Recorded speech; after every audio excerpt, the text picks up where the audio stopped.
Dampraat, de podcast voor dammers. Welkom, leuk dat je luistert naar Dampraat, de eerste en enige podcast over ons mooie damspel. Mijn naam is Friso Venema en ik maak deze podcast samen met Rink van Marle. En Rink, dit is aflevering 9 en we zijn voor de eerste keer ten westen van Utrecht. Aflevering 9, aflevering 8 is het toch? Nou ja, oké. Voor de 8e keer zijn we ergens, maar die van Jan Groenendijk die was zo lang, die hebben we in 2 geknipt. Dus volgens mij noemen we dit gewoon aflevering 9. Ja, precies. Dit noemen we aflevering 9. Oké, Dampraat heeft nodige aandacht gekregen in de dampers, de Vaderlandse dampers. Dat is mooi. Bert Dollekamp, hij vertelde er al iets over toen wij tegen het noorden speelden met Nijverdal. Heeft in het damspel veel lof toegezwaaid in zijn, vooral over de aflevering met Johan Kraaienbrink. Ja, dat is mooi om te lezen. En Bert, ik vind jou ook de allerbeste damjournalist die er is. Nee, het is fijn, die complimenten. Echter van Hattem, die noemde ons ook bij de boekpresentatie van Lambert-Jan Koops over zijn boek Kraaienbrink Verlies. En hij noemde ons het Vandaag Insight van het dammen. Ik weet niet zo goed wat ik daarvan moet vinden. Ja, nou, eerlijk gezegd volg ik dat Vandaag Insight niet zo, dus mij maakt het niet uit. Ja, ik heb vooral meegekregen dat daar eens in zoveel tijd iemand opstapt van tafel heel erg boos. En dat het is om kijkers te trekken. Ik hoop dat we vanavond niet een gast hebben die opstapt. Maar dat zullen we gaan merken. Rink, waar zijn wij? Ja, wij zijn hier vandaag dus ten westen van Utrecht. Dat zei je al. Nou, we zitten zelfs behoorlijk westelijk. We zijn in Schiedam bij een echt denksportfenomeen. En we zijn namelijk bij, even de tromgeroffel, grootmeester Ron Heusens. Welkom. Dank. Welkom Ron bij Dampraat. En je hebt een hele lange en rijke denksportcarrière. Daar gaan we dus het uitgebreid over hebben. Wij geven een tussenstand van onze zoektocht naar Alexander Dipman. En ik moet toch nog... Jij zit vol met anekdotes. Wij kwamen hier aan in jouw huis in Schiedam. Rink zocht het toilet. Logisch, na zo'n lange reis. Je begon gelijk al met een anekdote over Jannes van der Wal. Want? Nou ja, ik was 1 keer bij Jannes thuis. Ik kende hem goed, alleen...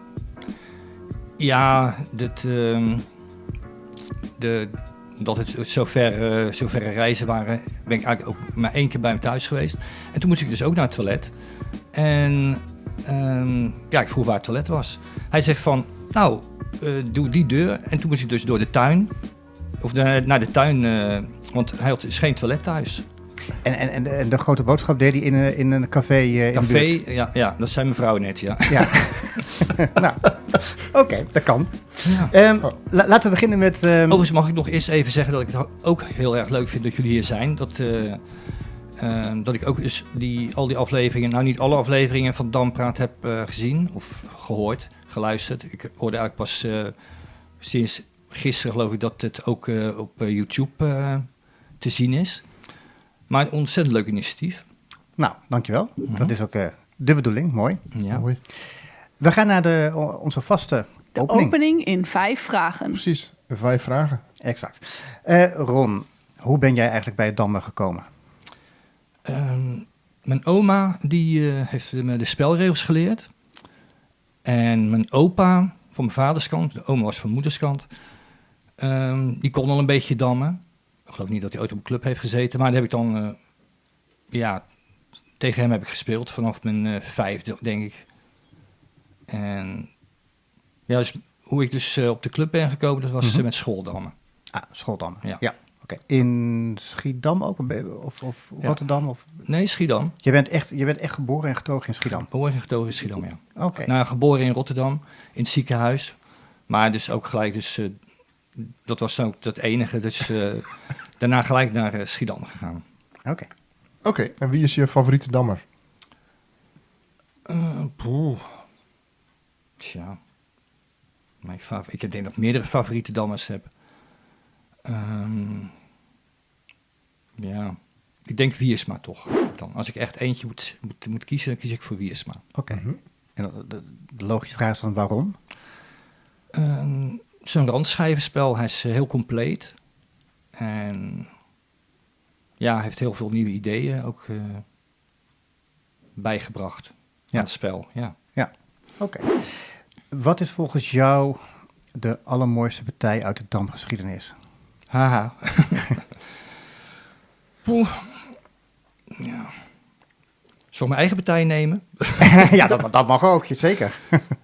Nee, ja, dan kies ik toch voor mij een partij tegen Dipman, ja. Ah, oké. Nee, dit is natuurlijk flauwekul. Ik zou het echt niet weten. Er zijn zoveel mooie partijen gespeeld. Het is Maar zo'n eentje die... subjectieve vraag. Ik bedoel, Zeker. Als ik hem morgen krijg of over een week, dan zeg ik weer een andere partij. Nee, krijgt dat hem kan. nu. Ja, dat kan. Ja, Ja, maar die vraag is gewoon echt niet te beantwoorden eigenlijk. Er zijn zo ontzettend veel mooie partijen gespeeld. En wat maakt een partij ja, dat- voor jou een mooie partij? Ja, eigenlijk niet een partij zonder fouten, want die partij wordt natuurlijk door de computer gespeeld. Mhm. Ja, eigenlijk moeten beide spelers veel eer inleggen, hè, zeggen ze dan altijd in de partij. Ja. Ja, misschien een recente partij van Jan Groenendijk of zo. Die heeft ook die is natuurlijk heel jong nog, maar die heeft nu al heel veel vrije partijen gespeeld. Ja. Ik moet gelijk denken aan de partij van Jan Groenendijk tegen Ron Heusens in het NK. Met het hele Met mooie... 45-40. Ja, zo'n hele- die ja. partij, ja. Nou ja. Ja, Die verloor ik. Die verloor je, ja. Ja. Maar ik leg er wel veel eer in. Zeker. Ja, precies. Zeker. Ja, nou ja, je zei ook al, een mooie partij hoeft niet perfect te zijn. Nee, zeker niet. Nee. Nee. Op welke prestatie van jezelf ben je het meest trots?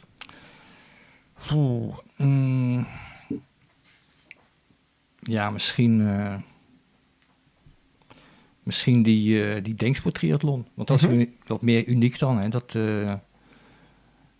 Met Dam heb ik natuurlijk vrij veel toernooien gewonnen. Ook ook heel veel toernooien die echt gruwelijk misgingen. Maar ik speelde eigenlijk altijd om te winnen. Dus er zijn ook spelers die proberen altijd een goed toernooi te spelen. Die zijn altijd tevreden als ze 4e of 5e worden. Ik werd dan 1e of 12e.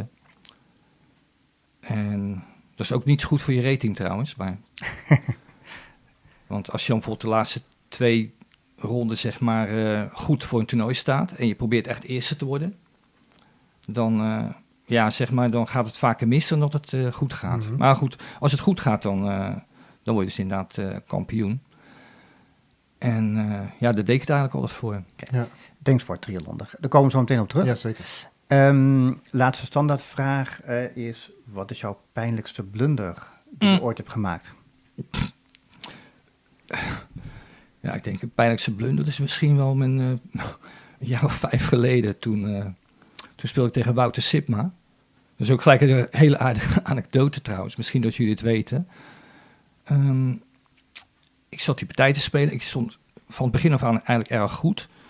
En die partij ontwikkelde zich en hij kon zich keepen. En op een gegeven moment moest ik zelfs remiezen maken.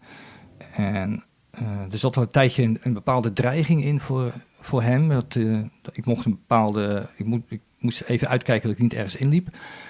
En dat had ik ook onderkend. En ik moest op een gegeven moment de Z 813 moest ik spelen. En ik speel die Z 813 en ik noteer ook die Z 813. En vervolgens kijk ik op het bord en ik heb de Z 812 gespeeld. Oké. Nou, dat vond ik wel bijzonder pijnlijk. Ik kon ook gelijk opgeven. Dus dat is dan een blunder. Ja, het is wel Het is wel motorische fout misschien. een motorische fout, ja. Maar toch dat vond ik echt heel lullig toen. Want dat je hem wel opschrijft. Ja. Ik had hem ook opgeschreven, ja. Ja, En dat was in de NK of clubcompetitie? het NK 2019 geloof ik. Oké, het is wel echt... Ik wilde nog tegen Wouter zeggen, opschrijven is zetten. Ja. Maar nee. Hij was onverbiddelijk. Ja, precies. Ja. Oké, goed. We gaan onze gast wat beter leren kennen. Ron is 62 jaar geleden geboren in Rotterdam dus. Ja. Ron loopt al een tijd mee in de damwereld. Op de Nooibase heb ik meer dan 4200, dus meer dan 4200 uitslagen gezien. Ik telde ongeveer 25 deelnames aan het Nederlands kampioenschap. Eenmaal kampioen, meerdere keren op podium, meerdere keren WK-deelnames. Een 8e plaats als hoogste in, volgens mij, Emmen, als ik het goed herinner. Emmen? Emmeloord. Zwolle. Zwolle, nou, in ieder geval ergens daar. 5 keer Brunsum gewonnen. Wat is dat nou weer? Ontelbare internationale wedstrijden gespeeld. En inderdaad, meerdere keren denksport triathlon kampioen. Heb ik de meeste partijen gespeeld of niet? Of is het Valneris? Ik denk een van ons moet dat zijn. Oh, dat is wel een goede vraag om na te denken. Maar, Misschien toch Schwarzman. Maar het is dan toch de vraag, Ron, zoveel wedstrijden, ben jij verslaafd aan dammen? Ja. Ja. Ja, daar kan ik, Oké. daar kan ik kort over zijn. Ja, absoluut. Heb je nog geprobeerd om af te kicken of zo? Of? Nee, ik ben echt een liefhebber. Kijk, Ik ben verliefd op het spel. Op het spel. Omdat het gewoon jou intrigeert of mooi is. Ja, het heeft me op een gegeven moment gepakt, hè. Ja, Dus ik weet niet precies wanneer dat moment was. Maar ik denk vrij vroeg. Ik had al snel een boekje van Koeperman Dam. En ik vond die combinaties toen al geweldig. Terwijl dat eigenlijk helemaal geen mooie combinaties waren. Dat was meer van 1 geven, nog 1 geven, nog 1 geven, nog 1 geven, nog 1 geven en 17 slaan of zo. Mm-hmm. Dat was heel veel slaan, dat vond ik altijd leuk. Maar toch, daarna krijg je dus gewoon die verdiepingen. Dat je het spel gewoon gaat, dat je van het spel gaat houden. Ja. Doe jij nog andere dingen naast het dammen? Werk je? Heb je hobby's? Werken. En hobby's. Ik puzzel graag. Oh ja, ligt hier een puzzel. Ja. En andere hobby's zijn lezen en Nederlandse muziek. Oké. Nederlandse muziek. Van... Ja, meer de oudere. Bijvoorbeeld Rob de Nijs bijvoorbeeld. Die is van pas overleden, maar ook Boudewijn de Groot. Hoe heet die? Robert Long. Vind ik heel mooi. Ja. Maar misschien Dr. Anders P. Ja, Ga door. Ja. Nee, ik dacht, gelijk nog even een vraag. Want ik zei dus 1 keer Nederlands kampioen. Ja, dat is wel jammer. Ik zag ook, dat is jammer, ja. Ik zag ook een vraag op Facebook van Guido van den Berg. Die zei, vraag even aan Ron hoe vaak hij denkt dat hij Nederlands kampioen is geworden. Hoe vaak? Ik denk eigenlijk 2 keer, maar het is maar 1 keer. Wat was die andere dan? Dat was het jaar erop. Oh, dat was met dat plusje. Met dat plusje, ja. Oh ja. Ja, dat was heel dom. Oké, misschien moeten we dat wel gelijk maar even uitleggen. Ja, uitleggen. Je eindigde gelijk met Bojekin. Ik had 1 plusje minder, maar ik heb hem toen een plusje gegeven omdat ik weg moest. Ik moest naar een verjaardag, ik dacht van dat plusje. Ik wist, ik had er toen niet zo goed bij nagedacht. Ik dacht, een plusje, wat maakt dat nou uit? Ja. En toen uiteindelijk kwam ik dus 1 plusje tekort. Want ik had ook nog zelf een plusje in het toernooi tegen Hein Meijer gescoord. Wat trouwens ook, dat was de laatste ronde. En die stond ik de laatste ronde stond ik ook gewonnen tegen Hein. Maar op de 50e set, dat moest toen nog, tegenwoordig hebben we natuurlijk 10 minuten bij. Maar toen moesten we nog gewoon 50 zetten doen in 2 uur. En toen heb ik op de 50e set nog verknald. Maar toen had ik nog wel een plusje. Maar als ik nou niet dat minnetje tegen Bojekin had gescoord, had ik gewoon 1 plusje meer gehad. Ja, precies. Het is zo heel stom voor mij geweest. Was dat in Husse toen? In Husse, ja. Ja, precies. Er staat me niks van bij, ja. Ron, hoe typeer jij jezelf als dammer? Wat voor soort dammer ben jij? Een liefhebber. Een liefhebber. En eigenlijk zijn het ook twee gezichten, zeg maar, heb ik als dammer. Voor 99, zeg maar, ongeveer. En na 99. Ongeveer zo rond die tijd. Toen ben ik een stuk beter geworden, namelijk. Daarvoor was het altijd van... ik wilde gewoon dammen en ik wilde iets leuks op het bord hebben. Dus randschijvenspel voor mij, dat was altijd leuk. En een aanvalletje of een omsingelingetje. Liefst dan een omsingeling. En dan vond ik het ook helemaal niet erg om heel slecht te komen te staan. Als het maar leuk werd. Mm-hmm. En na 99, zeg maar, toen ben ik wat serieuzer geworden. Vanaf die tijd was ik ook echt vaste deelnemer van het NK.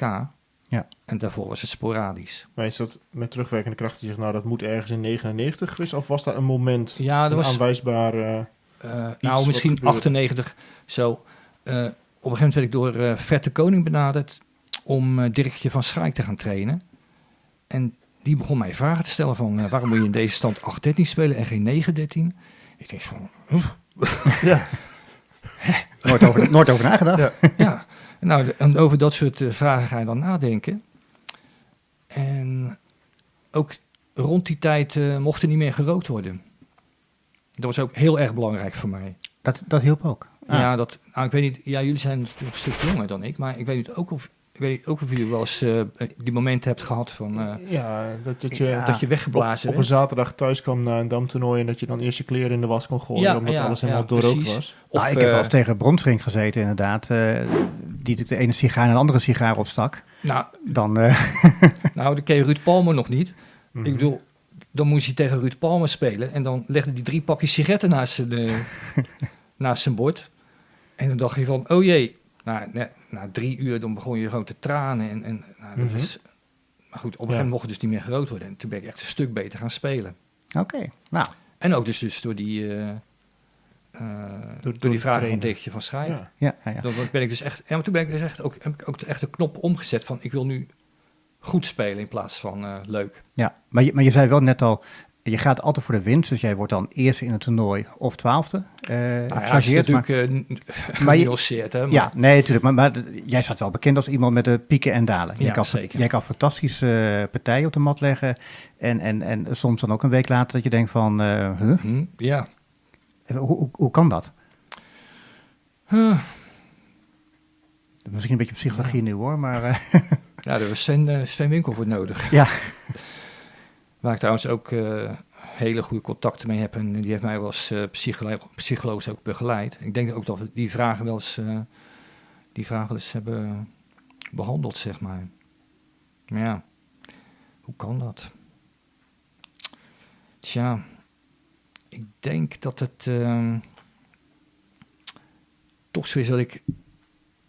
Ja, toch... Dat liefhebben zijn, dat zit gewoon in mij. Mm-hmm. En ja, ik kan gewoon niet zoals à la Dolphin gewoon de boel dichtgooien op een gegeven moment als dat moet. Ja. Je hebt gewoon slechte dagen en goede dagen. En op de slechte dagen moet je dat ook onderkennen. Ja, en jezelf bedwingen. Ja. Ja. Want ik heb ooit een keer ook een NK gespeeld. Kwam Sijbrands terug van weg geweest. In 88 was dat. Maar dat was dan eigenlijk voor die tijd dat ik zeg maar de knop had omgedraaid. Maar dat is eigenlijk een goed typerend moment. Toen dacht ik van nou, ik wil gewoon een goede partij spelen. Ik wil niet gaan verliezen. Dus in het begin, ik heb gewoon echt de boel eraf geharkt. En toen begon ik te balen van mezelf. Mm-hmm. Ik dacht van nou, dan moet ik ook een beetje... Hij probeerde het echt en ik dacht van nou, daar ga ik ook een beetje meespelen. Nou, dat was helemaal verkeerd. Ik werd gelijk helemaal weggepoetst. Terwijl ik gewoon heel goed bezig was om een punt te scoren. Mm-hmm. Maar op een gegeven moment kon ik mezelf gewoon niet bedwingen. Ja. Nou ja, dat voor de damliefhebbers is dat natuurlijk wel fijn om dat soort partijen te zien. Maar ik snap het. En misschien nog één ding.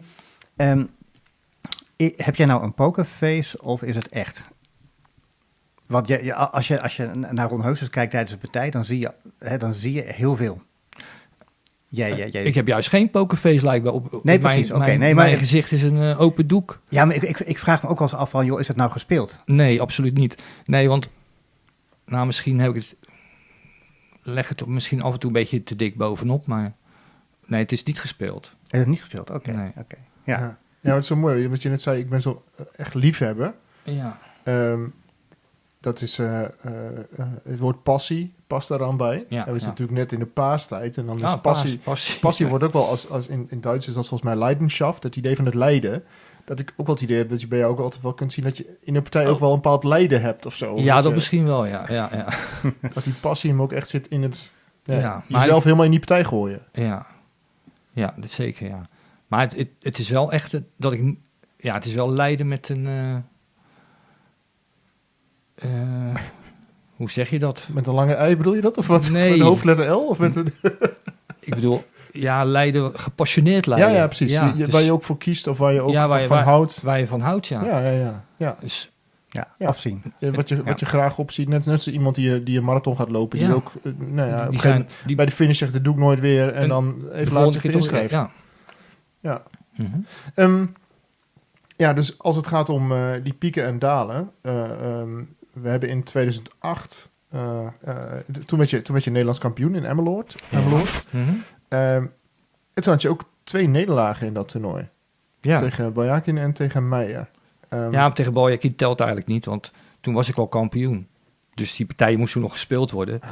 En toen dacht ik van, hij moest nog een grootmeesterresultaat halen. En ik wilde wel een leuke partij hebben. Dus ik dacht van, nou, daar ga ik er ook vol in. Ja. Dus Maakt niet uit. maakt niet uit. Ja, precies. En ik was ook helemaal niet, ik was toen ook helemaal niet teleurgesteld achteraf. Maar Niet dat ik expres verloren heb, maar ja, dat ik eerst zei van dat telt niet, dat is natuurlijk ook niet aardig. Nee, dus ja. Ik denk iemand als Martin Dolfing zou gewoon gelijk de boel dichtgooien. Want eigenlijk vond ik het achteraf ook wel je een kunt het ook beetje omdraaien. Zeggen, nou, die laatste ronde stond niks meer op spel. Dus ik ben er vol in gegaan om een keer van hem te winnen. Zeg maar, of zo. Of, jij hebt natuurlijk wel vaker van hem gewonnen. Ja. Ja, dat kun je ook zo zeggen, ja. Ja, oké. Ja. En is het wel eens eerder gebeurd dat iemand met 2 nederlagen Nederlands kampioen werd? Dat denk ik niet. Nee, want we hebben van onze luisteraars vroeg Daan van Os, die vroeg zich af of je nou voor dat toernooi iets speciaals hebt gedaan. Oh ja, die vraag had ik trouwens. Ik had die vragen van de luisteraars wel even vluchtig bekeken, ja. Mm-hmm. En daar dacht ik toen nog aan. Eigenlijk het enige speciale wat ik kan bedenken is dat ik toen tegen mijn vrienden zei van, er was toen een poll wie er kampioen zou worden. En ik zei tegen al mijn vrienden van, jongens, jullie moeten even op mij stemmen. En toen kwam ik bovenaan te staan in die poll. Ik dacht van, nou moet ik het waarmaken. ja, precies. Kijk. Dus nou, dat had ik speciaals gedaan. Maar ja, of dat nou geholpen heeft, dat weet ik. Nou ja, misschien wel. Een jaar later werd je dus gedeeld eerste. Nou, dat jaar was eigenlijk ook gedeeld eerste. Ja, dat is waar. Ja. Door het aantal overwinningen was je eerste, ja. Kunnen we zeggen dat jij toen op je allerbest was? Je hoogste niveau ooit hebt gehaald in die 2 jaren? Denk het niet. Nee, ik denk dat ik... als ik mijn beste toernooi... Daar heb ik dus ook over nagedacht. Ik denk mijn beste toernooi was in 2014. Dat was... Even helpen, welk toernooi? Het NK, sorry. Ja, het NK. Oh, de NK. Of misschien ook wel... Ja, ik heb ook andere toernooien gespeeld, ja. Het bronstoernooi was een aardig toernooi. Maar als ik naar de NK's kijk dan... 2014 had ik ook +3. Had ik niks verloren. 3 gewonnen. En ook een aantal partijen die ik echt bovenliggende partijen was. Ook tegen Baljakin toen. En die won ik dan allemaal net niet. Waar was dat toernooi, 2014? Ik denk ook in Husse. Mm-hmm. Oh ja, dat was de beddenreus. Ja, precies. In die showroom. Ja. Ja. Ik zit even te denken, want wie werd er toen kampioen? Ik denk Baljakin en Boomstra tweede. Ja, precies. Ja. Toen had Boomstra volgens mij in de laatste ronde zo'n rare partij tegen Winkel. Dat hij een schijf... Nee, dat was een ander toernooi. Dat was een ander toernooi, oké. Dat was het toernooi dat was 2009. Dat was al veel. Ja, toen had hij eigenlijk kampioen moeten zijn toen. Ja. Wij dachten eigenlijk dat jij zou zeggen dat jouw beste toernooi de Viking Cup was in Stockholm. Maar toen eindigde je in een Zwitser toernooi een punt voor op, Tjitjov, Georgiev, Valnerus. Dat was toch wel... Ja, dat was ook wel een goed toernooi, ja. Ja, toch? Ja, dat was lang niet gek, nee. Maar het waren maar 7 rondjes. En als ik naar ik kijk dan meestal naar de overwinningen. Als ik goede overwinningen heb gescoord. Nou, de eerste 2 ronden won ik toen van Dumesh en Aliev. Aliev, dat was die... Trouwens, mijn partij had toen opvallende vergelijkenis met zijn partij tegen Sijbrands. Aliev heeft ook een keertje remise gespeeld tegen Sijbrands. Met zoveel achter. Met 5 schijven achter. Ja. Tegen mij kwam nu maar 4 schijven achter. En toen dacht ik van, oh jee. Maar dat was toen wel gewonnen voor mij, gelukkig. Maar goed, je moet dan in zo'n toernooi moet je de eerste 2 ronden moet je winnen. En daarna krijg je een hele rits grootmeesters. En die moet je dan zien te overleven en liefst eentje winnen. En dan win je zo'n toernooi. Dus toen won ik van Trofimov nog, de laatste ronde. En toen had ik het toernooi gewonnen. Maar ja, ik had nou niet het idee dat dat nou mijn beste prestatie was. Maar het was toen wel een soort van Europees kampioenschap. Ja. Maar toch ook weer niet. Het was in Zweden. Het was in Zweden. Het is ook maar 1 toernooi in Zweden geweest. Dat was dat toernooi. De Viking Cup. En ja, als ik me goed herinner, dat ik kreeg 2 weken of zo van tevoren te horen dat er toch geen EK was. Iedereen had zich toen al ingeschreven. Dus de hele wereldtop deed mee. Maar het zou toch geen EK zijn. Nee, het zou een voorronde zijn voor het EK. En dan de eerste 3 of zo zouden zich daarbij plaatsen. En dan zou dat worden aangevuld met, weet ik veel wat. En dat EK werd uiteindelijk een open toernooi. Dus ik had er eigenlijk gewoon helemaal niks aan. Ja, precies. Ja. Ja, lekker. Ja. Oké, maar dan gaan we even naar iets anders. Want je bent dus wel of geen Europees kampioen geweest. Wat je wel bent, is sowieso denksport triathlon kampioen. Ja. Ik denk dat veel luisteraars niks zal zeggen. Wat is dat? Een denksport triathlon. Maar dat is dus dammen, schaken en bridgen in 1 toernooi. Ja.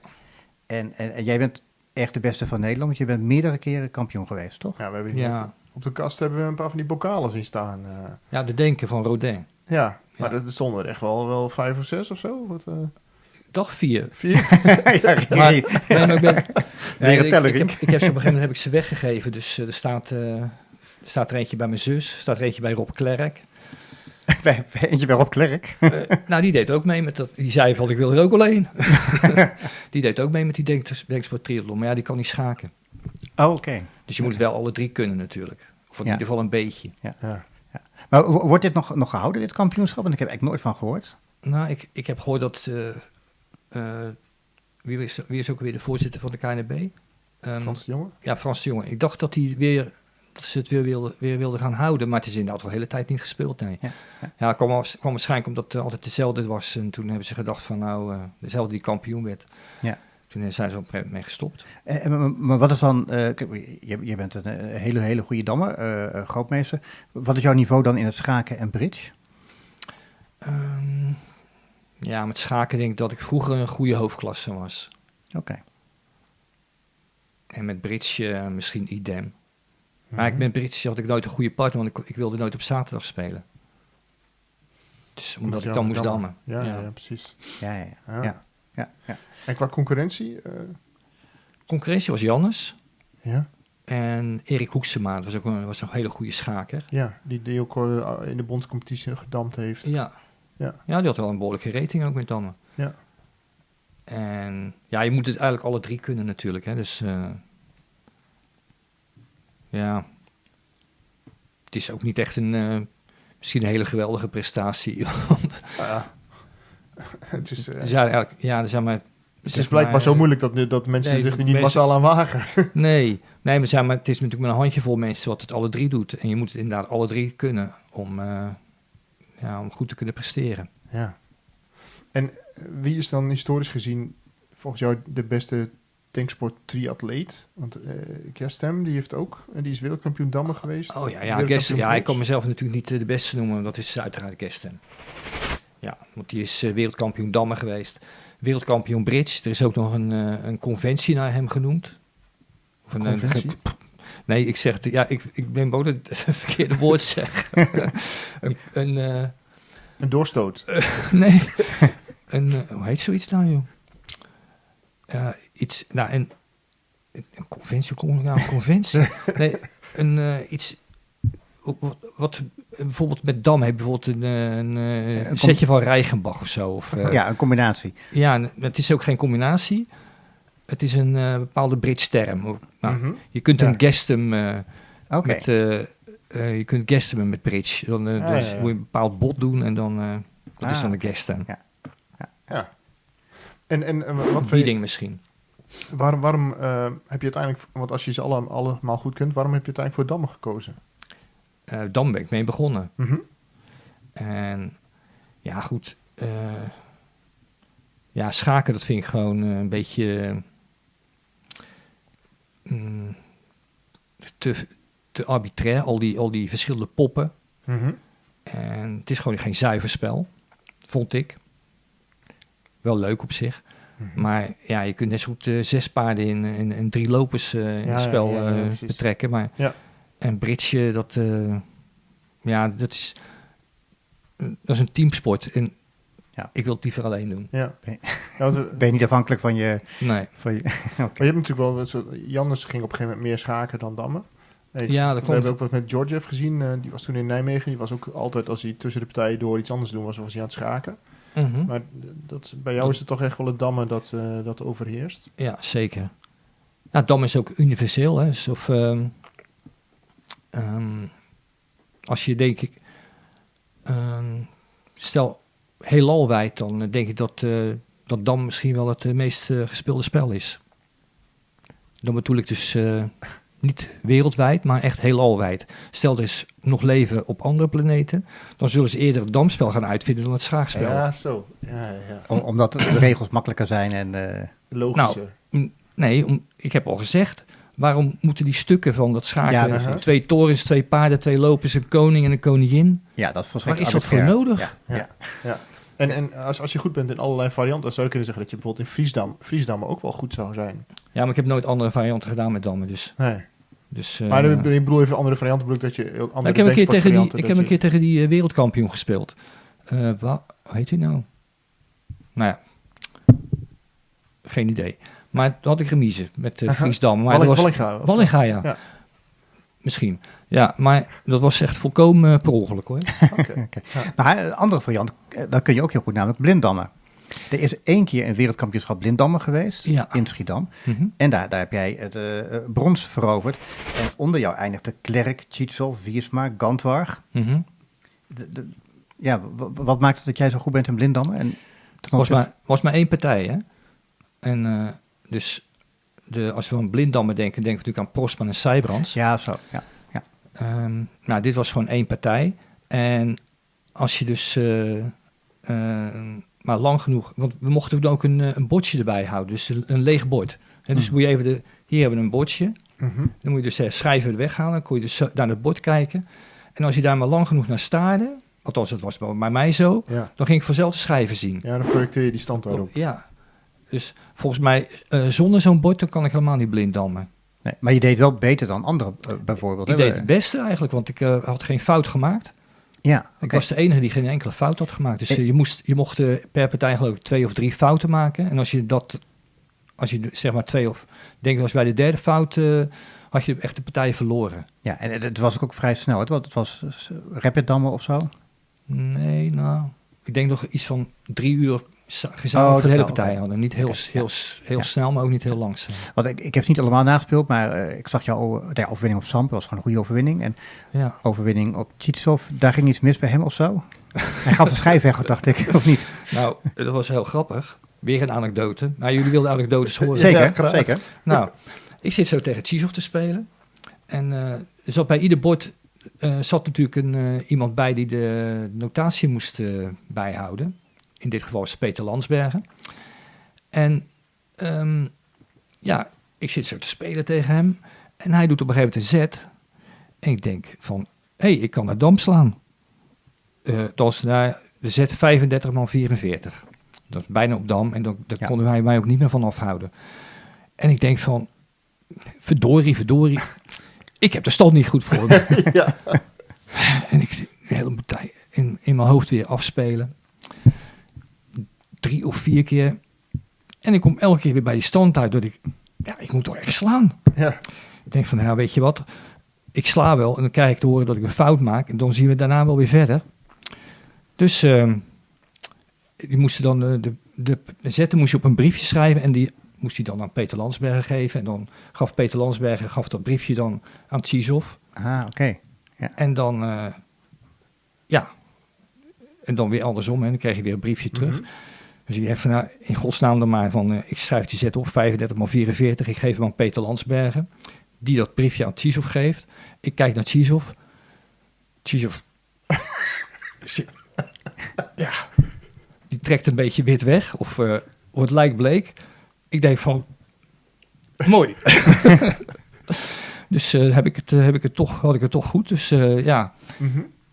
ja, hij gaf gelijk de partij op, gelukkig. Want ik dacht toch van, als hij bijvoorbeeld meerdere schrijver gaat weggeven, de schrijver een beetje raar gaat neerzetten, Ja, dan raak je het dan draad. raak je misschien in de Ja, war. ja.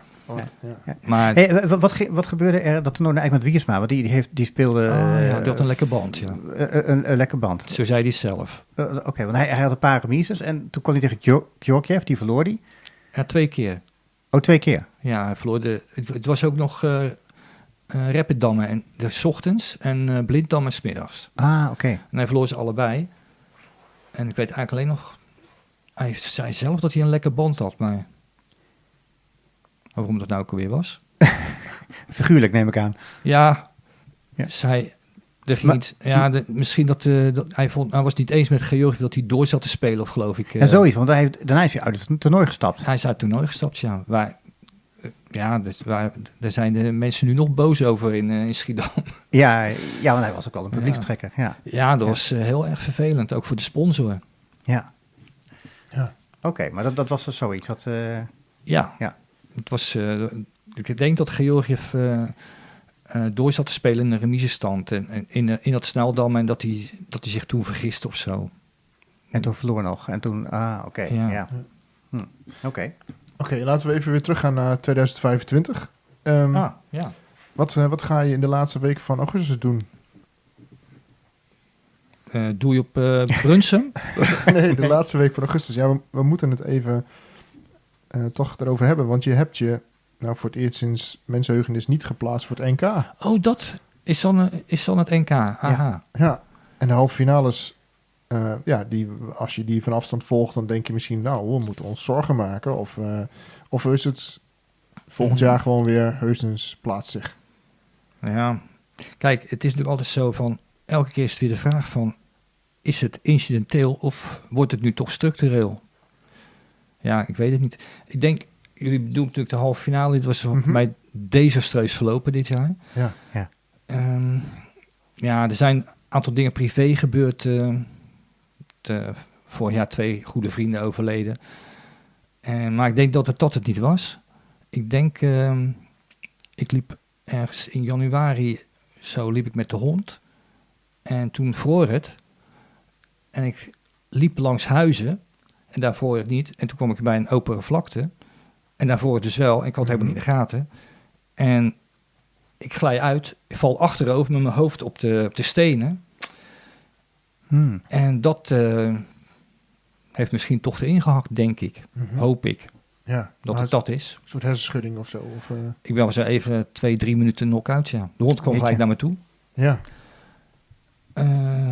Dus ik denk dat het, dat hoop ik althans, dat het daarmee te maken had. Dat ik me volgend jaar weer gewoon plaats voor de NK. Ja, precies. Nou ja, Wiersma heeft ook ooit een schedelbreukfractuur opgelopen. Ja, daar heb ik toen nog aan gedacht, ja. Ja, en die is toch behoorlijk sterk weer teruggekomen. Ja, precies. Maar het is natuurlijk ook zo, het kan natuurlijk niet goed blijven gaan. Hè. Dus, op een gegeven moment beginnen de jaren toch te tellen. Dus dat is misschien toch geweest. Ik weet het niet. Ja. Dat gaan we dan volgend jaar zien. Ja. Want je gaat wel weer meedoen. Uiteraard. Ja. Ik blijf liefhebben, dus ik ga nooit stoppen. Kijk, dat is mooi. Ja, dat is ook wel mooi hoe je er... Want inderdaad, dat is wel... misschien heb je 2 soorten dammers. De dammers die zeg maar... het een beetje voor willen zijn en op een gegeven moment minder gaan dammen... omdat ze bang zijn dat het minder wordt of zo. En dammers die gewoon... Dat heb ik dus helemaal niet. Gaan en... Ja. Nee, ik zou... Als ik het niet meer leuk vind, zou ik stoppen. Maar dat de resultaten minder worden, dat is toch logisch? Ja. Ja, ik had het toen in Nijmegen... was Rosenberg bij ons op de club... Dat was ook een liefhebber. En op een gegeven moment woonde hij in Ochten en toen damde hij al niet meer bij Noord, maar toen damde hij nog bij het team van Ochten of zo, ergens in de provinciale, weet ik veel, klasse. Ja. En dan gewoon, als je dan zo op leeftijd bent, maar gewoon nog dat spelletje kunt doen. Ja. Ik kan hem ook niet zo goed voorstellen, mensen die dan stoppen. Maar goed, iedereen natuurlijk zijn eigen keuze. Ja. Wie wel gestopt is Alexander Dipman. En wij waren natuurlijk begonnen aan een zoektocht naar hem om hem voor de microfoon te krijgen. We weten inmiddels dat hij in het Noord-Duitse Preetz woont, in de buurt van Kiel. Hij heeft een zoon die Arthur heet. Rink, zijn wij inmiddels verder gekomen? Ja, we zijn wel een klein beetje verder. En tegelijkertijd misschien ook wel zover als we kunnen. Want we waren inderdaad via Zijbrands bij die zoon Arthur uitgekomen, maar die ging niet op onze verzoeken in. En in de aflevering met Wouter Sipma, toen is Wouter daarna nog contact gaan zoeken met Rafael Zdoroviak. Oud-deelnemer aan het Russisch kampioenschap. Veelvuldig deelnemer in Nijmegen, daar ken ik hem ook goed van. En hij speelt in de Nederlandse competitie bij Enschede. Hij woont in Hannover in Duitsland. En Rafael is bevriend met Dipman en gaat nog bij hem op bezoek, op verjaardagbezoek. Of in ieder geval, die gaat 1 keer in het jaar bij hem op bezoek. En Rafael gaf ook aan dat Dipman niks met dammen te maken wil hebben. Dus als hij op bezoek gaat ook daar, dan wordt er niet over dammen gesproken. Dus hij zit niet te wachten op een uitnodiging van ons, denk ik, om iets te gaan doen. Dipman houdt zich bezig met filosofie en publiceert in filosofische tijdschriften. Misschien dat wij een filosofie-aflevering van Dampraat kunnen gaan maken. Ja. En dan heer Dipman kunnen uitnodigen. Ja, precies. Voor een debat. Ja. Maar goed, oké. Maar dit is iets... Ja, ik begrijp het niet. En ik denk jij dan ook niet de ronde. Iemand die wereldkampioen, hoe kan die... Nou, Dipman is kennelijk geen liefhebber. Nee, dat moet... Ja, maar hij is het wel geweest. Want dat moet wel naar zijn partijen te zien. Ja, die heeft misschien ook op een gegeven moment de knop omgezet. Ja.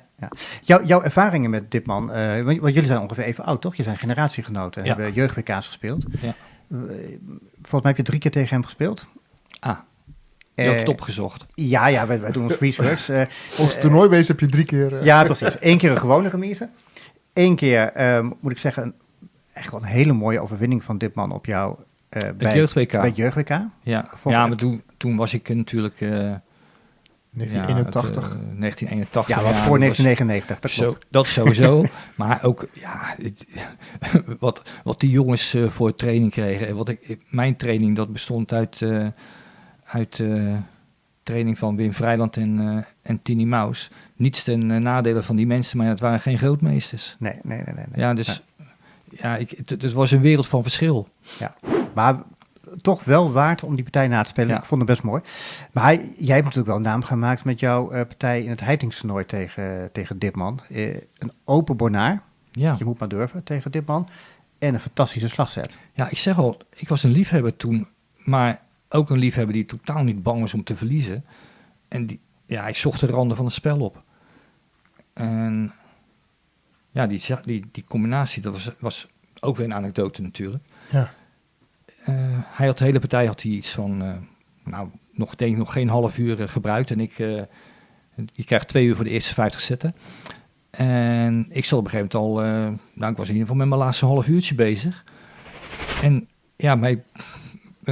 als je kunt dammen en je ziet die stand zo, dan zag het er wat zorgelijk uit voor mij. En ik denk van, dus ik zat te zoeken en ik zat al de hele partij zat ik mijn stand overeind te houden met combinaties. Het waren wel bepaalde zetten die hij niet mocht spelen. En op een gegeven moment zag ik dus die combinatie waar hij in kon lopen. En ik had op dat moment nog een kwartier. En hij dus nog 1,5 uur. En hij begon te zoeken, te denken. Ik denk van, misschien gebeurt het. En ja, inderdaad, na een kwartiertje toen speelde hij de zet waar ik op hoopte. En ik die combinatie uithalen. En na afloop zegt hij van, toen de partij klaar was, zegt hij, nice combination. Dat is het enige wat ik ooit met hem, de enige conversatie die ik ooit met hem gewisseld heb. Zei hij, nice combination. Oké. Nou, dat is toch wel, het was niet zo'n praten, nee. Het was zeker geen praten, nee. Maar het was toch, het was eigenlijk een soort compliment al, dat hij een kwartier nadacht en hem niet zag. Ja. En die combinatie was dan eigenlijk een soort redding? Ja, het was wel toen ik die combinatie nam, toen dacht ik wel van, misschien wint het ook. Uh-huh. Maar het was net remise. Ja. En Alex Boksum, die vroeg zich nog af, wat was het? De vader van. Ja, precies. Ja. Ja, dat vindt Alex vast niet erg als we dat zeggen. Nee. Nee, dat lijkt me niet. Nee. Was het huisvleit, die opening? Of zo te horen niet, hè? Absoluut niet. Nee. Hey, en hij vroeg zich ook al, was het de mooiste combinatie die je ooit hebt uitgevoerd? Ik heb wel een paar mooie combinaties uitgevoerd. Maar de combinatie tegen Jasper Lemmer vond ik eigenlijk mooier. Ja, die noemde Edwin Twiest ook. Ja. Ik geef hem wel gelijk, want ja, ik vond dat ook een heel verrassende combinatie.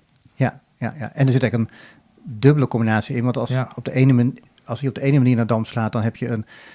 Hoe heet dat? Een koep... Moet je mij meestal niet vragen. Jij geeft toch training? Ja, dat is het erge, ja, eigenlijk, ja. Een conventie? Ja, hoe heet dat ook alweer? Het is geen... Nou, ik ben ook de naam kwijt. Nou goed, en als hij dan een andere dam slaat, dan heb je een andere hele mooie combinatie. Dat was wel echt heel ingewikkeld inderdaad, ja. En het was een rapid partij, hè? Het was 20 minuten. Dat is al wel knap, ja. En ik zag het allemaal van tevoren, dus soms heb ik een helder moment. Ja. Atte Hoon die noemde nog een combinatie in een keller die je ooit hebt uitgehaald. Maar die heb ik even niet scherp. Nou, dat weet ik niet. Nee, oké. Ja, maar dan komen we wel in het thema van de luisteraarsvragen. Dus, Ik kwam trouwens nog, dat had ik jullie nog van tevoren even verteld, van die combinatie tegen Dipman of tegen Boyke vond ik ook wel aardig. En dat was toevallig ook in hetzelfde toernooi, alleen dan een ander jaar. Dus, ja, precies. Ja. Dus je liet net zien 1990 tegen Baljekin, ook een open banaar, ook in het heitingstoernooi. En dat was inderdaad ook een mooie combinatie, die je misschien wel had moeten winnen. Die had misschien wel moeten winnen, ja, maar die won het dan ook weer niet. Ja, maar goed. Ja. We gaan naar een... Ja, we hebben al wat publieksvragen gehoord, maar we gaan toch eventjes de officiële lancering doen van de publieksvraag. Dampraat wil het weten. De vraag van een luisteraar. Ja, want we hebben verschillende luisteraars die vragen hebben gesteld. Eén van hen is Pascal Stil. Tegenwoordig volgens mij nog steeds in Ierland woonachtig.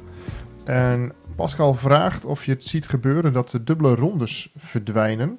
En nee. Daar zit iets bij dat er wel eens gezegd wordt... Ron heeft moeite met dubbele rondes en haat dubbele rondes. Maar... ik ben er geen liefhebber van, nee. Dus, dat toernooi in Brunsum is gewoon 1 ronde per dag. Mm-hmm. Daarom heb ik dat zo vaak gewonnen, geloof ik 4 of 5 keer. 4 keer geloof ik. Dus, en tegelijkertijd, want ik hoorde het een tijdje terug ook ergens, weet ik veel, met een demonstratie of zo, dat het ook even genoemd werd ergens. En volgens mij is dat ook al wat achterhaald. Je hebt je toch gewapend tegen die dubbele rondes. Ik heb ook toen een keertje heel erg geprofiteerd van een dubbele ronde, weet ik wel. Dat was in het NK 2008 dat ik won. Mm-hmm. Want toen moest ik de ochtendronde tegen Dolfing en de middenronde moest ik tegen Lutijn. Dat van, dat was met Martin was het vrij snel geregeld. Ja, zo. Waren we snel klaar. Ja, en dan alles op de middag. Ja. Nou ja, goed. Maar die dubbele rondes, ik ben er geen liefhebber van. Maar ik denk, als je overal gaat kijken of ik daar nou echt slechte resultaten mee heb, dat weet ik eigenlijk niet. Mm-hmm. Nee.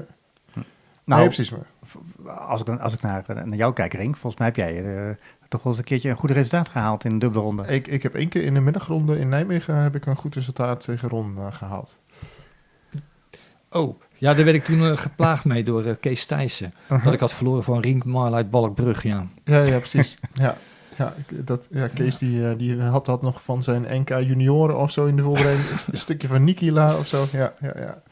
Maar goed. Maar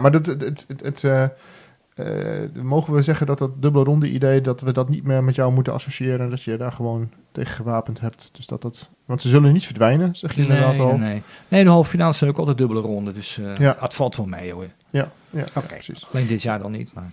Dan gaan we nog naar een vraag van de eerder genoemde Alex Boksem. Jij geeft trainingen, online trainingen. Ja. Doe je samenwerking met Esther van Muijen. Mm-hmm. Binnenkort, over een paar maanden beginnen ze weer, vertelde je voor de uitzending. Ja, ik denk over een maand of 2. Ja, en dan want ik wil het WK wel weer ik ga al partij van het WK bekijken en dan ja, precies. Kan daar een leuke training over gemaakt worden. Wat zijn als trainer jouw belangrijkste lessen die je aan de dammers wil meegeven? Wat ik in die trainingen altijd doe is partijen bekijken en dan... als je hebt gewoon bepaalde standen waar je bepaalde zetten moet spelen en niet moet spelen. Dus is een beetje een moeilijke materievraag. Maar als ik bijvoorbeeld een voorbeeldje mag geven van als je een schijf hebt met zwart bijvoorbeeld op veld 36, dan moet je je concentreren om het veld 24. Als je dat iets zegt. Ja, nee, we hebben een bordje voor ons. Dus, Ja. dus je hebt een verre voorpost op 36. En dan gaat het erom dat je de controle op je lange vleugel op 24, dat is dan heel belangrijk. Ja. Dat soort patronen. Dat soort dingen. Ja. Er zijn heel veel dingen die in die training aan bod komen. Bijvoorbeeld, als je bijvoorbeeld, om een voorbeeld te geven, als je ergens op een vleugel aan het aanvallen bent, dan is je tegenstander heel sneaky vaak op jouw vleugel aan het aanvallen. Hè? Je kent dat wel. En dan wie het eerst komt, wie het eerst maalt, die komt op dan. Ja. En dan is er ook altijd bijvoorbeeld, is ook geen wet van mede en persen, maar zeg maar 80-20 percentage, zeg maar, van als je dan daar aan het aanvallen bent, kun je daar maar beter mee doorgaan dan eerst proberen je verdediging aan de andere vleugel in orde te maken. Ja, er zijn meer van die inside dingetjes, hè, voor echte dammers die... Ja, maar dat zijn ook dingen die je echt koppelt weten aan concrete partijen. Ik probeer via de partijen het te laten zien, ja.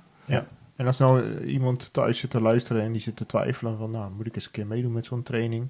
Ja, dan zou ik gelijk zeggen meedoen. Ja. Waarom? Hey, wat ik was...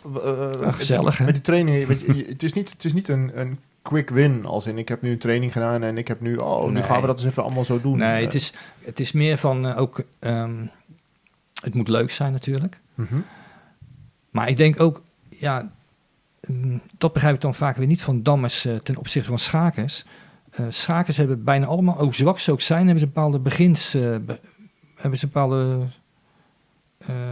beginselen van het spel hebben ze door. Mm-hmm. En met huisdammers, of dammers die op de club komen, dan heb ik toch vaak het idee van, nou dam je al 50 jaar en waarom weet je dat nou niet? Mm-hmm. Ja, bepaalde basisprincipes. Bepaalde basisprincipes, wat ik denk van... Ja. Bijvoorbeeld dat mensen gewoon terrein de hele tijd weggeven. Mm-hmm. Zomaar, ruiltje terug. Oh, nou sta ik met de rug tegen de muur. Ja, gek hè? Ja, precies. Ja, ik zat aan te denken ook voor dit. Ik heb meegedaan met een paar trainingen. Ja. En voor mij geldt wel, aan de ene kant doe ik er te weinig mee. Ik heb gewoon te veel andere dingen waardoor je te weinig achter het bord zit. Nou, dan je steekt er altijd wat van op in. Nou ja, precies. Ik heb dus wel ik speel mijn competitiewedstrijden. Dan zo'n training erbij. Bijvoorbeeld toen we in Brunsum, een jaar dat we samen op de camping zaten. Nou, ik speelde toen een partij tegen Domchef, waar ik in de opening het echt verkeerd deed. Nou, dat heb je me toen uitgelegd, gewezen. Dat zijn die dingen dat helpt. Maar dan ben ik ook intensief met het spelletje bezig. Ja. En als dammer die wil leren, zeg maar, is het altijd spannend van, hoe kom je nou echt in die modus van, ik ben er goed genoeg mee bezig om het ook op te pakken. En er zijn natuurlijk best wel dammers die twijfelen, die denken, misschien moet ik ook eens iets aan training gaan doen. En dan kun je inderdaad gewoon zeggen, je moet gewoon aanmelden, gewoon eens een keer meedoen. Mm-hmm. Maar het is wel ook er zit ook een soort lange adem in van, het gaat heel geleidelijk of zo, of je krijgt dingen mee en dan... Maar zoals die principes die je noemt, dat zijn wel weer fijne elementen. Die kun je gewoon meteen toepassen. Dus goed. Ik denk inderdaad dat het goed is als mensen geïnteresseerd zijn, dat ze even een kijkje komen nemen. Lijkt me wel, ja. Ja, goed. We hadden ook nog een vraag van Daan van Os. Die vroeg zich af, is Team NL, is dat nou volgens jou een verrijking van de damsport of heb je er last van gehad? Als ik verrijking van de damsport, als ik zelf zou moeten kiezen, dan zou ik eerder voor de breedte sport kiezen. Mm-hmm. Maar ik heb natuurlijk ook profijt van gehad, want ik ben zelf onderdeel geweest van Team NL, een jaar of 10 lang. Mm-hmm. Ja. Dus dan heb je dus een A-status. Tegenwoordig is die A-status een stuk beter dan toen wij hem hadden, toen Kees en ik hem hadden, want het was maar een appel en een ei. Maar nu is het gewoon volgens mij een volwaardig salaris. Dus voor de jongens is het leuk in ieder geval. Mm-hmm. Ja. En had het ook nog over Kraaienbrink, dacht ik. Ja, nee, je hebt goed meegelezen op Facebook, inderdaad. Nee, wat... Ja. Nee, inderdaad, dus of het inderdaad... want je zei zelf al, breedte sport. En Johan heeft natuurlijk ook uitgelegd in onze aflevering eerder... heel erg altijd voor gekozen voor... Voor de jeugd. voor de jeugd die wereldkampioen zou kunnen worden. En die alle faciliteiten gegeven. Je moet je focussen. Hè? Dat is altijd zijn filosofie. Ja, want wat die jongens van tegenwoordig, een Groenendijk en een Wouter Sipma, Jits Slump en Martijn. Ja, die zijn natuurlijk totaal niet te vergelijken met mij. Want die hebben wel al die basis training, zoals die Russen vroeger kregen, hebben ze meegekregen. Ja. En ja, ik werd pas goed, zeg maar, op mijn 40ste. Ja, dat is wel iets te laat. Dus vandaar dus ook op een gegeven moment dat hij al verder wilde met die jonge jongens en terecht. Ja, oké. Dus dat kun je wel begrijpen. Ja. Uiteraard. Ja. Jammer voor mij, maar ja. Actualiteit? We gaan naar de actualiteit. Ja, daar hoort een tune bij. Precies. Dampraat actueel. Is er nog damnieuws? Ja, Friso, het damnieuws. Nou ja, eerst maar gelijk nog eventjes doorgaan op een luisteraarsvraag. Namelijk van Hein Meijer, volgens mij een goede vriend van jou. Ja, zeker. Jazeker. En die vroeg zich af, Ron, waarom doe je nu mee aan dit damgezwets en ben je niet gewoon tijdens Pasen in Amsterdam aan het dammen? Ja. Nou, ten eerste is helemaal geen rating te winnen. Mijn rating is wat gezakt, dus ik dacht van als ik meedoe, dan zou ik daar wat rating willen terugwinnen, maar dat kan helemaal niet. Maar ten tweede, het is gewoon hartstikke duur daar. Want ik moet dus of daar gaan overnachten. Nou, het zou bij Hein kunnen, maar dat wil ik mijn vrouw niet aandoen. Om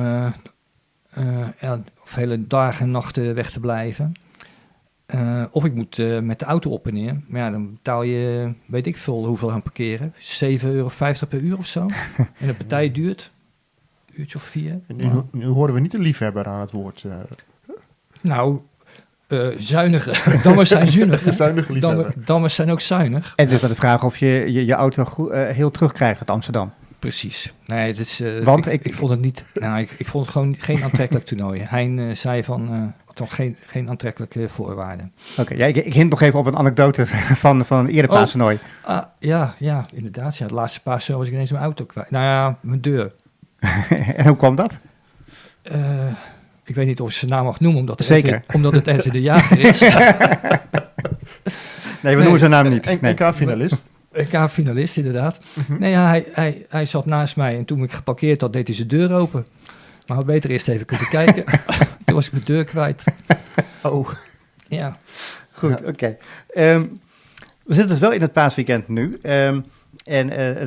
Rienk en ik gingen heel lang geleden, eigenlijk ieder jaar naar Berlijn. Ja, 25 jaar geleden. Ja, ik weet niet of er nog dammers zijn die dat zich kunnen herinneren. Dat was een heel mooi damtoernooi. In Berlijn? Ja, georganiseerd door Merins. Ah. Maar dat is voor jou dus onbekend? Merins niet. Nee, maar dat damtoernooi. Ja. Ja, dat was altijd met Pasen. En het is volgens mij 97, 98, 90, die jaren was het gehouden. Georgiev heeft dat volgens mij ooit, of die deed daar mee. Podolski heeft het gewonnen. Ze hebben, ik herinner me edities met Kantwagen van Neres erbij en zo. Dus het is, was echt wel een leuk toernooi altijd met Pasen. Rink van Marle heeft ook ooit een keer gewonnen. Ja, maar dat was de laatste keer. Toen zijn ze er ook mee gestopt. Maar deden die mensen toen allemaal nog mee? Die deden toen niet meer mee toen ik het won. Nee. Ja. Nee, maar mijn zus woont in Berlijn, dus wij hadden dan gewoon elke even een familieuitje. En dan gingen we daar logeren de hele week. En dan lekker meedammen daar. En leuke dingen doen. Wij zijn wezen liften naar Berlijn. Ja. En toen was je natuurlijk nog een stuk jonger. Toen had je geen geld en geen werk en zo. Ja, dat waren wel avonturen. Liftend. En daar ging ze altijd elke avond iets cultureels doen. Want dat hoort dan als je in zo'n stad bent. Het is wel een WK sneldammer geweest in Berlijn. Zeker, ja. Dat weet ik wel. Ja. Maar ik kan van het liften nog wel herinneren. We gingen toen een keertje ook, gingen Rienk en ik en vrienden van jou gingen ook. Een jongen en een meisje. En dan wie het eerst in Berlijn was. Nou ja, dat was natuurlijk duidelijk het team met het meisje. Dat werd als eerste meegenomen. Ja. Hoewel wij toen wel meegingen met een Duitser in een hele snelle BMW of Mercedes. Ja. Ja, jij paste net op de achterbank. Ja. En die ging accelereren. En op een gegeven moment, dat hield niet meer op. En toen keek ik naar links en zag ik 210 op de teller. Dus toen vroegen we hem op een gegeven moment, fahren Sie immer 210? Nee, 220. Toen zei hij van, ja, nee, ik heb die winterreifen nog drauf. Soms wäre het 240. Maar goed, dat duurt ook niet lang zo'n lift. Dat is alweer het voordeel ervan. Ja.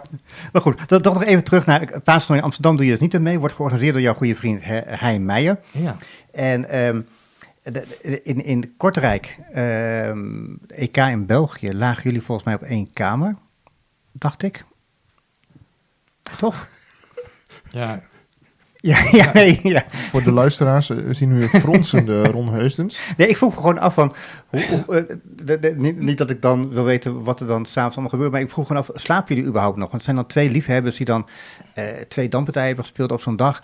Jullie gaan dan de hele nacht analyseren, of niet? Kortrijk, dat was 2021 of zo? Of? Ja. Nou, nee, wat later. 2 jaar geleden was het. Mm. Of deed Hein toen niet mee? Was je toen met Stokkel en Kees? Volgens mij in Kortrijk was ik met Kees en met Hein, hadden we een huisje gehuurd. Maar volgens mij hadden we alle 3 een eigen kamer, hoor. Oh, oké. Nou, dan goed. Ik weet niet hoe je aan dat verhaal komt. Maar ja, we gaan door, Rick. Ja. Even een droevig bericht, want natuurlijk 2 maanden geleden werd bekend dat de Afrikaanse topper Njaga Samp overleden was. 19 februari. Ron, hoe herinner jij hem? Ja, ik moest er wel even bij slikken, zeg, want dat kwam echt rauw op je dak. Dat was echt altijd, net als met Joe Fang, altijd hele goede contacten mee gehad met Samp. Ja. Dus we hadden nog in 2011 hadden we in Dakar hadden we een interland met het Nederlandse team toen, tegen Senegal. Daar was hij toen ook. Dus daar ging echt heel veel ik heb heel veel met hem opgetrokken. En ook altijd, onze partijen waren altijd zeg maar, voor mij een lust. Ja. Het was echt leuk om tegen hem te gaan spelen. Maar jullie speelstijlen? Die botsten misschien. Nee, het botste niet. Hij was ook gewoon een liefhebber. Dus het was gewoon op het scherp van de snede. Ja. Dus dat is echt heel jammer. 58 is hij maar geworden. Ja. Dus hij was niet helemaal een generatiegenoot, maar toch dicht in de buurt. Ja, je had bijna nog gespeeld op Curaçao tegen elkaar, maar toen moest hij Hij werd ziek. Ja. Hij werd ziek, Hij kreeg malaria. Misschien is dat ook dat het heel lang heeft doorgeëtterd. Malaria is natuurlijk een vrij ernstige ziekte. Dus misschien dat hij daar uiteindelijk aan is overleden. Want hij speelde een toernooi en dan was hij weg. Ja. Bijzondere man. Ja, kleurrijk figuur. Ik kan me ook herinneren dat hij hele mooie gevechten kon uitvechten op dambord. Hè. De Samp doorstoot, waarmee hij volgens mij won van Schwarzman. Ja. Overigens, jij plus 1 tegen hem gehaald. Hè. Al die 12 partijen die in het toernooi staan, heb jij 1 keertje vaker gewonnen dan hij. Ja, dus het was weg paasgeballen tegen hem. Hè. Dus winnen, verliezen, ja. Ben ik misschien begonnen met de overwinning. Ja, precies. En Rienke, jij als organisator hebt natuurlijk ook vaak in Nijmegen meegemaakt. En hij en Schwarzman, die hadden iets, hè? Ja, daar wil het nog wel eens ontbranden inderdaad, bij de partijen. Dat het zelfs tot schermutselingen buiten het bord kwam. Ik was ook op dat toernooi, Toen heeft hij een klap gegeven, Ja, dat was niet zo netjes. Nee. Ik heb dat zelf niet zo van dichtbij gezien, maar ik ken het dan vooral uit de verhalen. Maar ja, goed. De goede dingen maar onthouden. Ander actualiteitsding, waar ik eigenlijk wel een beetje verbaasd over ben dat het wat weinig aandacht heeft gekregen, is het afscheid van Harm Wiersma als actieve dammer. Hij heeft natuurlijk aangegeven dat de laatste competitiewedstrijd in Utrecht zijn allerlaatste wedstrijd zal zijn. Ik had verwacht, de KNB gaat helemaal uitpakken en gaat hem daar eren en allerlei penningen geven en noem maar op. Want jij zei al, Ron, echt... Ik wist het niet. Nee, maar hij is gestopt als dammer nu.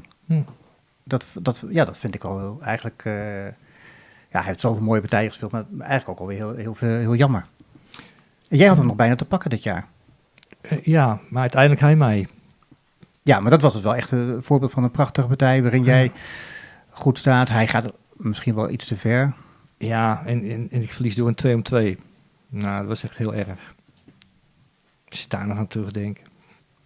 Was dat na januari? Of Ja, na januari, ja. Ik denk zo 1 dag erna of zo. Ze dachten, die Heusens is niet op zijn achterhoofd gevallen, maar toen wel. Toen wel, ja. Ja. Ja, jammer. Ja, nou goed. Maar trouwens, over Samp had ik ook nog een anekdote. Misschien leuk om te vertellen. Ja. Mhm. Ja, dus ik bedoel, Ja, Ja, goed. nee, we Ja. zitten er toch. We zitten er toch. tijd zat. Nee, toen, dat was in Den Haag. Ja, ik geloof rond het jaar 2000. Toen speelde volgens mij een van onze eerste partijen. En dat was een hele mooie partij. Was ook later door Frank Drost werd hij in de rubriek behandeld. Die had toen nog een rubriek, Frank Drost, in het Parool geloof ik. En dus werd eigenlijk een beetje als Hosanna-partij van mij gebracht. En er was er een luisteraar, of een kijker, of een lezer, die had opgemerkt dat ik wel verloren stond in de eindstand. Oh, Ja, maar wat was er nou gebeurd in die partij? Na zet of 32, toen, Samp die moest echt spitsroede lopen om zijn stelling overeind te houden. En had op een gegeven moment, de stand zag er op een gegeven moment helemaal niet meer uit. Maar naast dat hij echt verschrikkelijk slecht stond, misschien niet verloren, had hij ook nog maar 5 seconden. Na 32 zetten. Dus moest hij nog 18 zetten doen. Mm.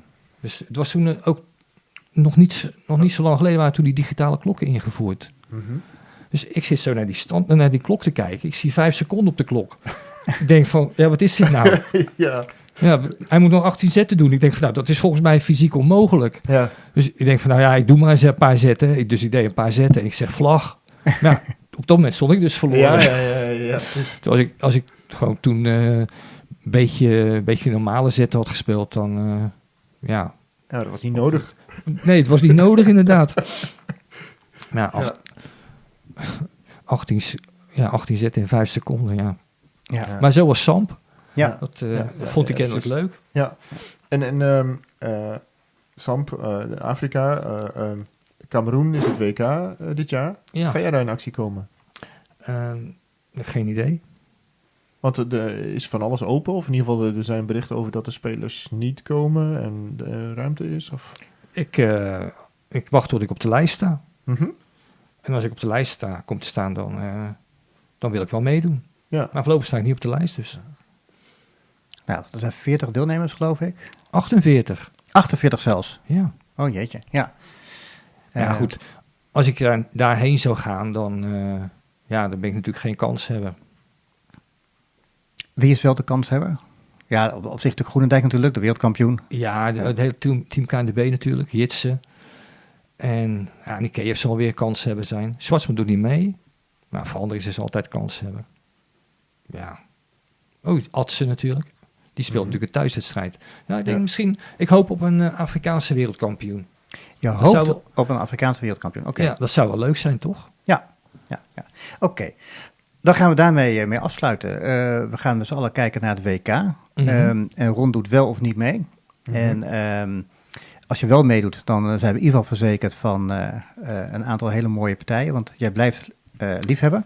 Ik blijf liefhebben, ja. En we zien Ron ook met wat mindere zetten tegenwoordig, maar de bedoeling is altijd goed. De bedoeling, kijk, nou ja, dat mooi. Nou ja, en we gaan je ook terugzien in de halve finales. En dan gaan we ook weer En hopelijk dan ook in de finale. Ja, daar gaan we wel vanuit. Ja. Daar gaan we wel vanuit. Nog wel een paar jaar, toch? Ja, dat denk ik wel. Mhm. Ron, heel veel dank voor je aanwezigheid in deze podcast en voor al je verhalen. Jullie ook bedankt. Luisteraars, dank voor het luisteren. Ik zou zeggen, vergeet de podcast niet te delen met de andere Damliefhebbers. Een vrolijk Pasen en tot de volgende Dampraat. Ja, tot de volgende. En gaat hij dan over Wiersma? Dit was Dampraat, de podcast. Misschien wel. Ja, De podcast zou leuk over zijn. dammen. Gaat Wiersma wel die podcast doen? We gaan het hem vragen. Het zou leuk zijn.